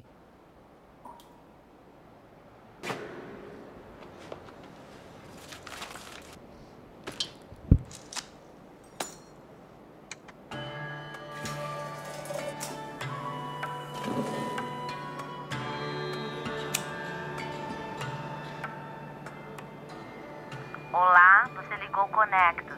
Sou a Nathalie. Com quem falo? Bom dia, meu nome é Tomás. Eu queria reativar Tomás, acesse o mundo com a Conectos. Em que posso ajudar? Eu tava viajando e eu queria reativar meu plano de internet. A minha velocidade era de 10 megas. Claro. O que o senhor vai querer no seu plano, então?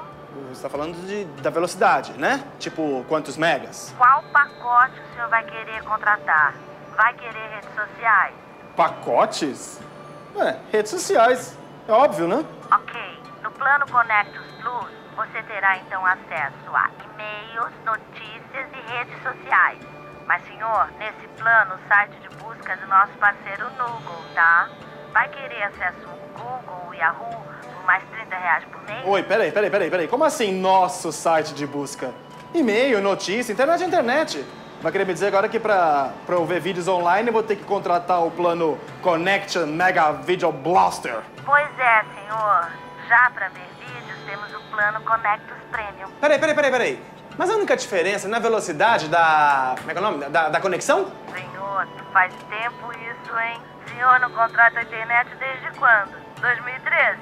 Bom, eu tava num retiro. Mas nada justifica essa mudança, minha filha. Senhor, calma. Olha, tem uma oferta irrecusável pro senhor, tá?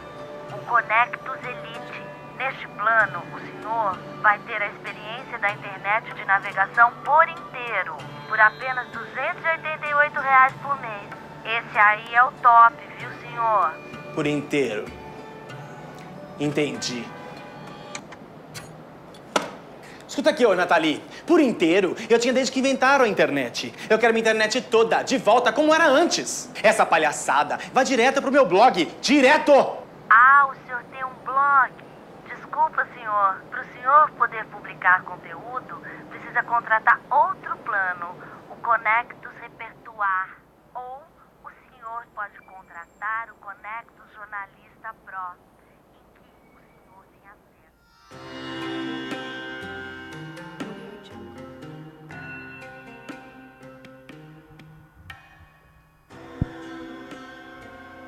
Então, pessoal, é isso que a gente tinha para apresentar para vocês. Aí como a internet funciona, depois, se vocês quiserem aí tirar alguma dúvida, a gente está aqui para responder.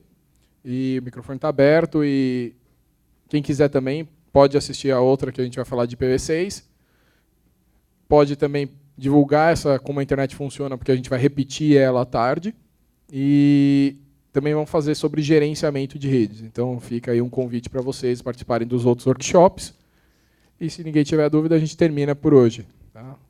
Tem dúvida ali? Acho que vocês têm que se dirigir para o microfone porque está sendo transmitido online e o pessoal está querendo ver também as pessoas. Então, se identifica no microfone, instituição e nome e faz a pergunta. Bom dia, meu nome é Carol, eu sou doutoranda em Geografia pela USP. Obrigada pela apresentação, muito boa. E acho que esse vídeo ele me ajuda a criar uma circunstância para eu trazer uma reflexão referente ao que se tornou a internet e o que ela poderia ser também.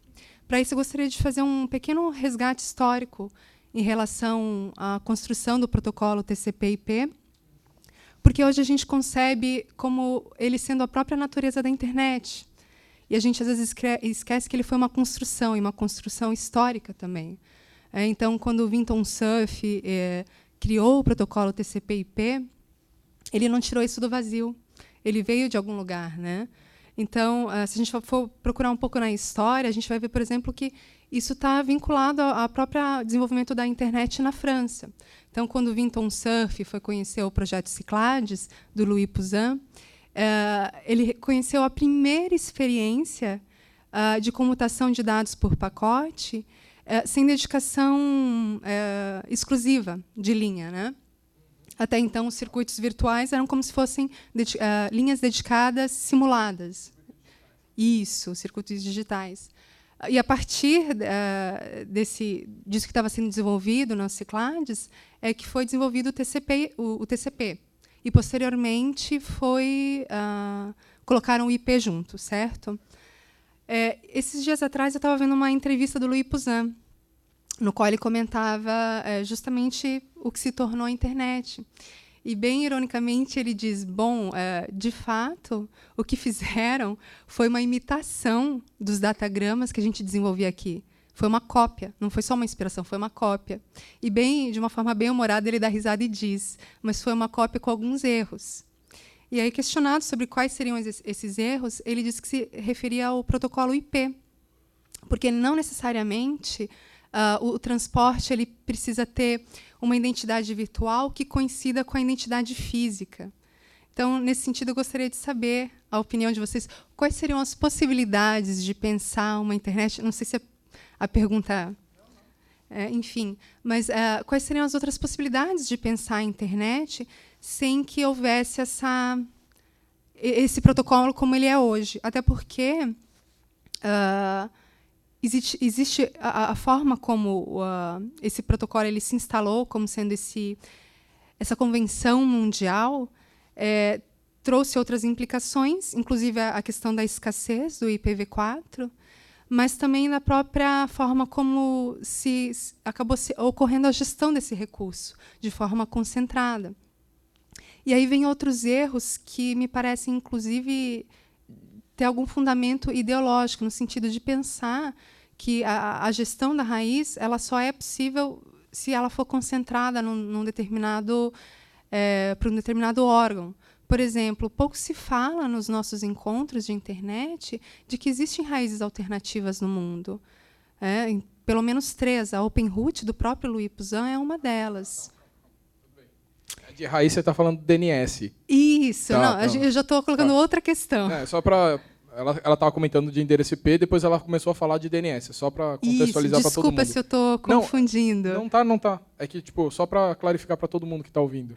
É justamente para dizer, porque eu demorei muito tempo para entender como funcionava uma raiz alternativa, e eu perguntei, inclusive, para representantes da ICANN no Brasil, e ninguém sequer sabe que existem raízes alternativas. E basta eu redirecionar o meu servidor para esse servidor dessa raiz alternativa, que eu tenho acesso tanto à tabela do ICANN, quanto aos nomes de domínios que eles próprios geram. Então, parece que existe alguma imprecisão, mesmo do ponto de vista da discussão do que é a internet hoje. Então, se você puder fazer esse diálogo, seria bem interessante. Tem muita coisa que você falou aí, são muitos assuntos, dá para a gente perder ali um dia conversando sobre isso. Mas o que dá para a gente passar de ideia é que tem muita coisa que é desenvolvida na academia. Tá? Então, essa questão de endereços IPs, ia ter outro protocolo, em vez do IP, do TCP. A academia produz diversas soluções. Só que, de um lado, a gente tem a academia, e, do outro lado, a gente tem o quê? O mundo real, vamos supor assim. O que o pessoal realmente está empregando, o que o pessoal está trabalhando com. E, às vezes, um segue um caminho e o outro segue um caminho totalmente distinto. Então, você acaba encontrando diversas discussões e é muito ruim, às vezes, a gente perceber que um tem a solução e o outro tem o problema e eles não se conversam entre si. E a gente fala assim, por exemplo, da questão do IETF e a academia. Né? A IETF faz os padrões que muitos fabricantes implementam e a academia gera novos conhecimentos e não viram padrões. Os fabricantes não implementam muitas coisas. E aí a gente vê, poxa, por que o IETF não converge junto com a academia para uma coisa melhor e todo mundo padronize essas coisas melhores? O que acontece é que, ao meu ver, quando eu consegui participar do IETF e da academia, os dois estão trabalhando muito distinto. Existe, sim, uma corrente de tentar unir os dois. Então, por exemplo, aqui no Brasil, tem o Simpósio Brasileiro lá de Computação, que aconteceu na semana passada, tem um workshop do IETF, para o quê? Discutir coisas da academia no âmbito do IETF. Para ver o quê? Para a gente começar a padronizar as ideias da academia para encaixar nos padrões. Só que essas são só umas discussões. Tá? O problema disso tudo é que eles não querem muito convergir, ao meu ver, até por questão de valorização. Então, a gente vê assim, a academia gostaria muito de ter o seu padrão implementado. Só que ele produzir um padrão, um documento lá do IETF, que todo mundo vai fazer, aquilo não tem muito valor acadêmico. Por quê? Porque a academia quer o quê? Papers. Então, quer produzir um monte de artigos científicos relacionados. E aí a gente vê aqui, por exemplo, instituições não dão muito valor para os projetos feitos no IETF. Então você fala assim, poxa, aqui no Brasil, assim, você produz um artigo, tudo bem, você consegue fazer o seu mestrado, consegue fazer o seu doutorado. Ah, eu produzi uma RFC, que é um padrão do IETF. Isso vale para mim conseguir um mestrado, doutorado? Não, não vale. Você vai ter que produzir um artigo também. Então, você teve um trabalho enorme para fazer um padrão que todo mundo vai utilizar, só que aquilo não valeu nada para o seu mestrado, não valeu nada para o seu doutorado. Você vai ter que fazer de novo um outro artigo para o quê? Para conseguir o seu mestrado, o seu doutorado, ou ser reconhecido. Aí você fala assim, poxa, eles caminham muito separados. Precisa, em algum momento, ao meu ver, convergir. E surge muito dessas ideias e o pessoal acaba não produzindo. Outra coisa que a gente pode ver é que o pessoal de redes, ao meu ver, está conversando com muitos provedores, fabricantes, tudo, a internet, nessa questão de infraestrutura, ela é muito ossificada. Tá? Se você para ver o IPv4, o IPv6, o IPv6 ele está o quê? Desde 98 produzido e não se tornou padrão. Estamos em 2016. Foi o quê? Já passou um monte de tempo e o pessoal não mudou. Por quê? Porque a estrutura de infraestrutura ela é muito ossificada. Ela, tipo, às vezes é um pouco de relutância naquele negócio. Assim, tá bom assim, não mexe. Se está funcionando, não mexe. Não vamos evitar. Então, o pessoal é muito, assim, às vezes, avesso a mudanças. Então, por exemplo, protocolos surgem e demoram para ser implementados. Aí você fala assim, poxa, por que o pessoal trabalha dessa forma? Lembra, cada um tem sua autonomia.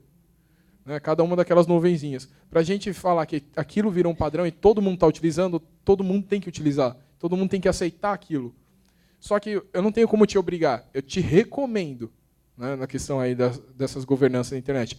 Então, essas grandes instituições recomendam mudar para IPv6, até porque se você me pedir um endereço IPv4 lá no NICBR, a gente vai falar assim, não tem mais, está acabando, está acabando. Até o momento que a gente falou, zerou, não deu.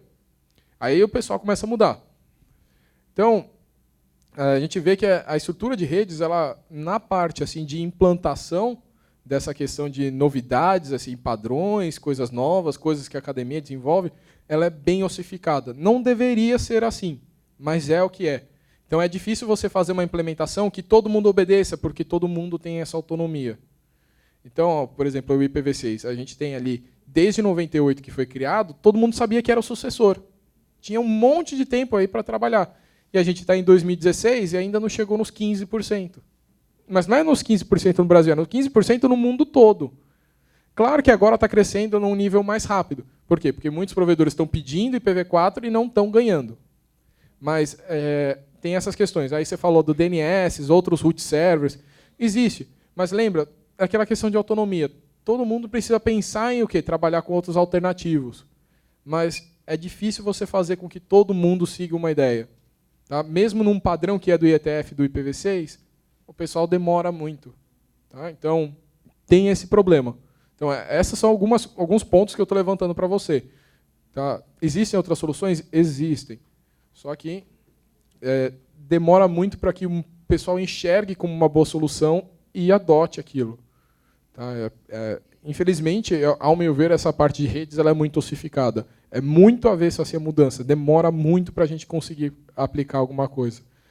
E isso aí a gente vê, porque a gente é instrutor de IPv6, tudo começou quando a gente foi ver lá o IPv6 e começava a pregar aquilo. Falar assim, deve usar IPv6. Aí muita gente fala assim, nossa, na hora que eu vou ligar o IPv6 na minha rede, tudo vai parar de funcionar. Eu não vou saber fazer, o meu cliente vai ficar ligando, meu provedor vai parar de funcionar, vai dar desespero, vai mudar de provedor. Então gera, até quando é novidade uma coisa, gera até muito medo, muito receio. Tanto que foi feito até, a nível mundial, o Dia Mundial do IPv6, que era um dia de testes. Que era para a gente o quê? Ligar o IPv6 nesse dia, e se der errado, desliga. E quando a gente fez esse Dia Mundial do IPv6, diversos participaram e viram que não tinha problema.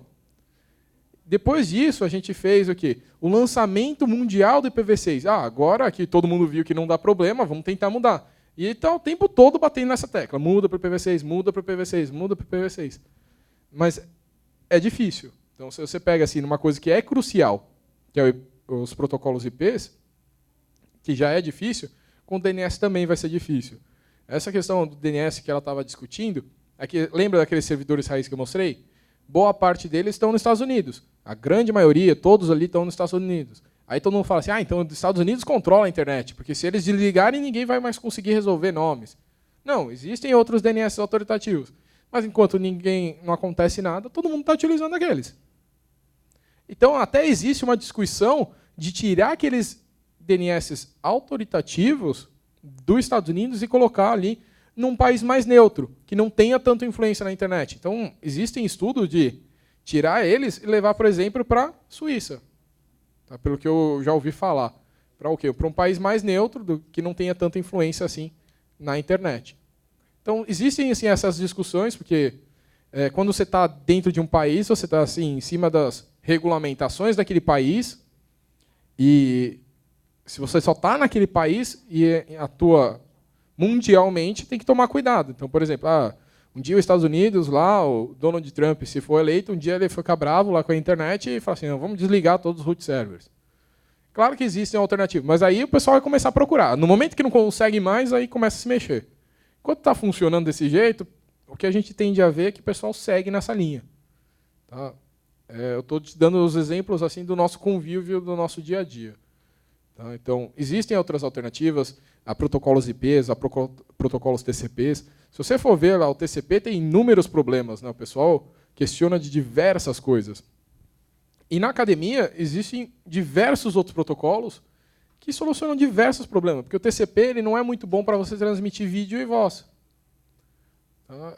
Ele é um protocolo lá que fica conversando, fica tentando analisar se chegou tudo certinho, se não chegou ele pede retransmissão. Só que com vídeo e voz é para você mandar um monte de dados e não ficar pedindo o tempo todo, não ficar empacando a rede, porque afinal eu estou mandando ao vivo. Eu não quero relembrar de uma coisa de 3 segundos atrás. Eu quero o quê? Tá ao vivo. Então, as pessoas até aceitam que a comunicação perda um pouquinho, dá uma travadinha, mas continua. Jogos online. Existem soluções muito melhores? Existem. Mas elas não são aplicadas. Demoram muito. Algumas outras são mais rápidas, outras são mais difíceis. Tá? Então, não sei se eu te respondi, mas eu acho que te deu alguma ideia, pelo menos, do que acontece aí no mundo acadêmico e no mundo que o pessoal trabalha lá com os fabricantes implementando. Mais alguma dúvida? Por favor, tem que ir no microfone. Bom dia, meu nome é Vanessa. Minha formação é jurídica, então se eu fizer uma pergunta muito básica com relação à técnica, eu peço desculpa. É para ser básico. Eu estava pensando quando estava apresentando as camadas, né, do protocolo TCP, e daí a minha dúvida vem no regulamento no Marco Civil e no regulamento, no decreto, ele fala em transmissão, comutação e roteamento, para falar da neutralidade, que não pode haver, então, quebra de isonomia nessas etapas. A gente consegue delimitar isso em alguma das camadas ou ocorre em todas as camadas? E, além disso, a gente consegue delimitar o que seriam telecomunicações nessas camadas, nesse modelo teórico? E, por fim, se a gente tem alguma estatística de tráfego que é trocado no país e que é trocado fora. Obrigada. São bastante perguntas. Tá, vamos ver se eu consigo responder tudo de uma maneira certa. Naquela questão lá de modelo de camadas, né, que a gente fala de dividir para conquistar, cada um está tratando a informação de uma maneira. Tá? Então, a camada física ela está se preocupando de fazer a comunicação com quem está diretamente conectado. Então, eu conversando com o roteador. Do meu roteador para outro roteador, já virou outro cabeçalho, outra informação que vai ser transmitida. Então, muda de camada física. Então, por exemplo, eu estou me preocupando com os bits de sincronização de mandando aquela informação. Então, por exemplo, eu quero falar primeiro a informação, assim, eu vou falar. Aí o outro, eu estou ouvindo. Agora, tá bom. Agora eu estou começando a entender. Então, cada um divide um pouco a informação. E, por exemplo, na camada de rede, a gente vai ter ali a parte que vai permitir com que o pacote seja entregue para cada roteador e ele saiba um caminho. Tá? Na camada de transporte, que a gente vai ver a comunicação fim a fim. Que são muitos conceitos assim. Então, cada um lida assim com uma parte da comunicação. Então, a física está com mais perto. A de rede está com tudo que está passando no caminho.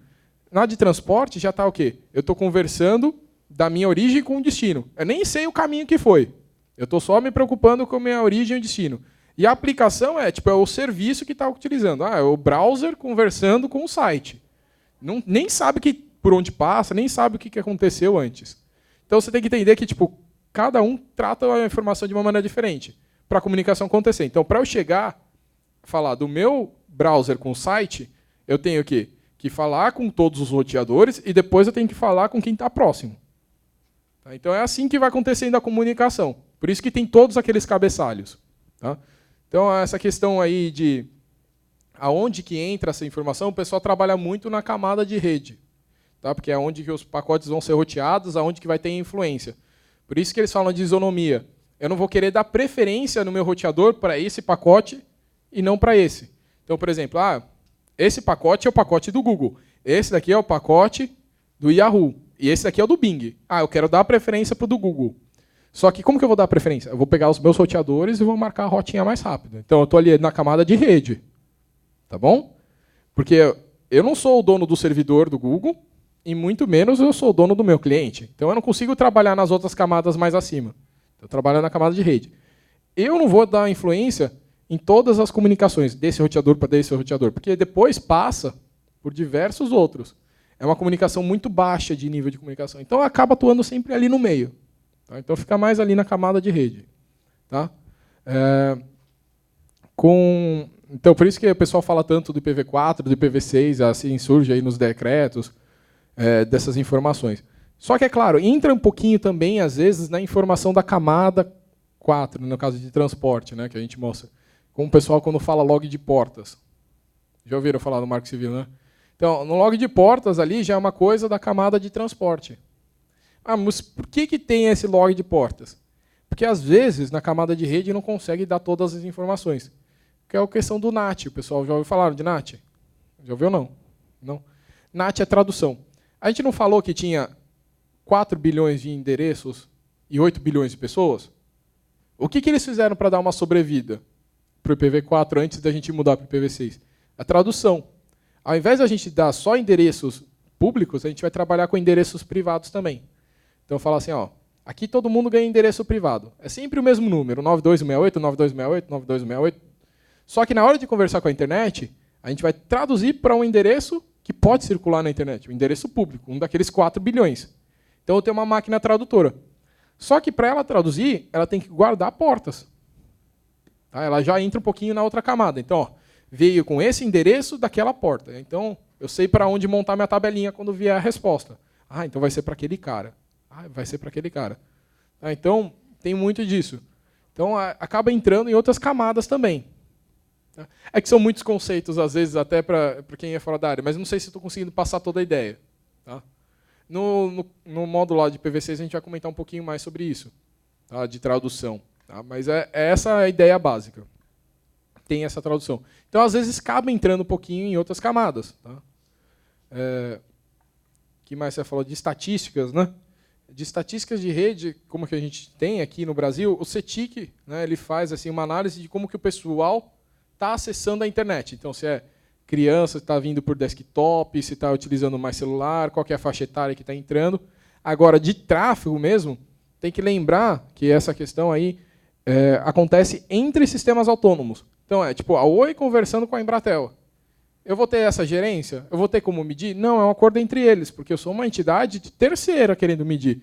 Eu posso até perguntar, posso até falar assim, como que é o tráfego de saída, como que está certas coisas. Vocês podem falar, tá? Mas não é assim tão fácil de observar.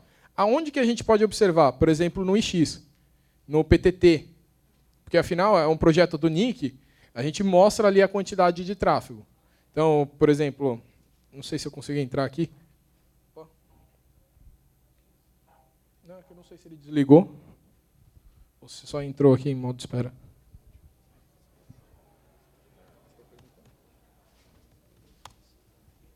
Então, só vou entrar aqui no site, tá? Só para comentar.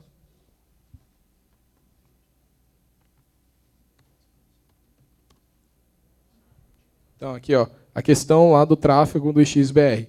Então, aqui, eu sei, por exemplo, por cada ponto de troca de tráfego, que é aquele switch grandão, em cada um dos estados que tem, ou cidades que tem. Então, por exemplo, em São Paulo, olha, eu sei que troca, no máximo, chegou a trocar 1,5 TB por segundo. Tá? Mas em terras fica entre 888 GB. Tá? Então, eu vejo por outros. Então, eu consigo ver aí mais por cada estado que tem. Mas ali é porque é um projeto de NIC e a gente consegue medir e mostrar. Tá? Então, lembra, quando é um acordo entre 2 sistemas autônomos, é difícil um terceiro ir lá observar. Tá? A gente consegue, assim, nesses pontos que a gente tem mais gerência e ver como que é a quantidade de tráfego. Mas aqui a gente está vendo o quê? A quantidade de dados trafegados. Não estamos inspecionando os pacotes. Não estou vendo para onde está indo, não estou vendo para qual que é o destino, o que está sendo trafegado. Aqui não. Aqui é uma análise simples de quantos dados estão passando. Tá? E aí dá para fazer algumas estatísticas. O pessoal do CIMET faz bastante análise, tá? Que é uma medição da última milha, a medição da internet que chega no seu computador. E aí eles fazem medição, por exemplo, no seu roteadorzinho, se você permitir.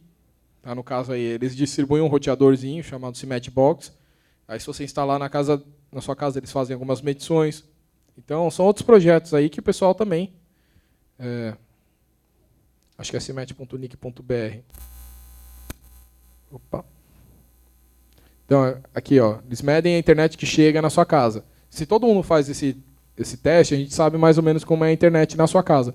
Mas eu não sei a quantidade de tráfego. Porque aqui eu vou medir, por exemplo, se você está te vendendo 10 gigas, eu vou te medir para ver se você tem 10 gigas. Eu não vou medir se você está utilizando os 10 gigas, os 8 gigas. Quem vai medir isso, geralmente, é o próprio provedor. Aquele lá é um cliente que consome bastante, aquele é um cliente que consome pouco. Até porque provedores, esses sistemas autônomos, eles atuam como se fosse meio que banco. Tipo, ele está te fornecendo 10 gigas, ele está fornecendo 10 gigas, 10 gigas, ou 1 giga, 1 giga, 1 giga. Mas se tipo, todo mundo utilizar no talo ao mesmo tempo, o provedor quebra. Ele não consegue dar tudo aquilo que você vendeu. Então, ele trabalha que nem um banco. Ele está lá te fornecendo crédito, mas se todo mundo tirar o dinheiro do banco ao mesmo tempo, ele quebra. E como que funciona essa questão do provedor? Ele está te vendendo, mas ele sabe que você não vai usar o tempo todo 100%. E aí o que você deixa de usar, ele consegue trafegar o dos outros que estão utilizando um pouco. Então, é meio que assim, é que nem banco. Tá? Não sei se deu para passar a ideia. Tá? E aí ele te mostra ali o quanto ele realmente está te fornecendo naquele tempo. Não quer dizer que você está utilizando. Mas aí a gente consegue fazer alguns testes, algumas outras análises. Se você for olhar, tem um mapa da internet, mostra como que a internet está em diversas regiões do país. Tem outros projetos a níveis internacionais, que o pessoal faz também de análise. E aí você pode participar, eles dão um roteadorzinho na sua casa, você coloca lá um medidor. Então depende muito, mas são tudo mais em cima de estatísticas. O que é real mesmo, a gente só consegue quando passa por a gente. Se o dado não passou por a gente não tem muito como inferir como é a conversa dos outros. Tá? Não sei, acho que você tinha outra dúvida? Não sei se eu respondi. Respondeu? Quer perguntar?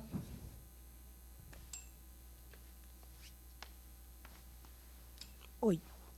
Bom dia. Eu sou a Poliana, eu estou aqui pelo IOF, Fórum BR. Minha dúvida é a respeito da questão do número da SN. O IP, a LACNIC tem uma range e vai distribuindo, não precisa necessariamente ir para a IANA. O SN agora já está com 4 bytes, já mudou até padrão, um monte de coisa, né? Como é que é dividido? Assim, é essa escala inteira? Ou também a LACNIC tem uma range e vai distribuindo? Ou cada um vai... Tá. Essa questão...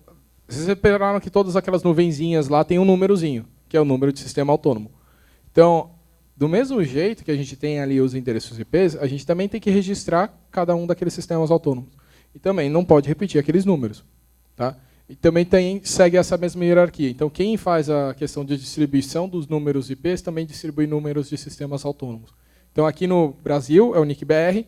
Se o NIC-BR não tiver no estoque local, pergunta lá para o LACNIC. Se não tiver, ele pergunta lá na IANA.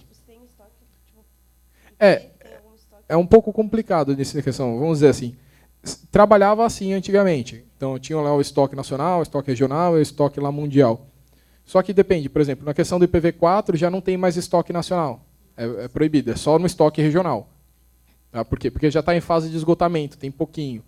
Então, segue essa regra, mas dependendo de cada situação isso pode mudar. Até porque o LACNIC, as regras dele, quem cria são os próprios sistemas autônomos. Todo mundo pode votar. Então, quem é composição lá da internet aqui na América Latina? Sistemas autônomos. Então, eles votam, eles tomam as decisões e podem influenciar. E você pode também influenciar. Você pode propor uma política nova, mesmo não sendo sistema autônomo. Falar assim, a gente deveria ter um estoque nacional melhor. cada país deveria ter lá um estoque, uma gerência própria diferente. Pode, pode. Não precisa ser um sistema autônomo para propor novas ideias, mas na questão de votar tem que ser. Tá? Então, tem muitas coisas assim. Ah. Não, a dúvida era se tinha estoque local, tipo, e a questão da padronização agora. Como, tipo, se eu já for pedir aqui no registro BR, vai ter de 2 bytes ainda ou só de 6 bytes, por exemplo? De 4 bytes? A gente está utilizando já um novo padrão. Já tá, era mais isso aí, tipo, esse novo já é 4 bytes. Obrigada. Bom, acho que é isso, né, pessoal? O pessoal quer tomar um coffee break e a gente parte para o próximo. Já começa a próxima, já.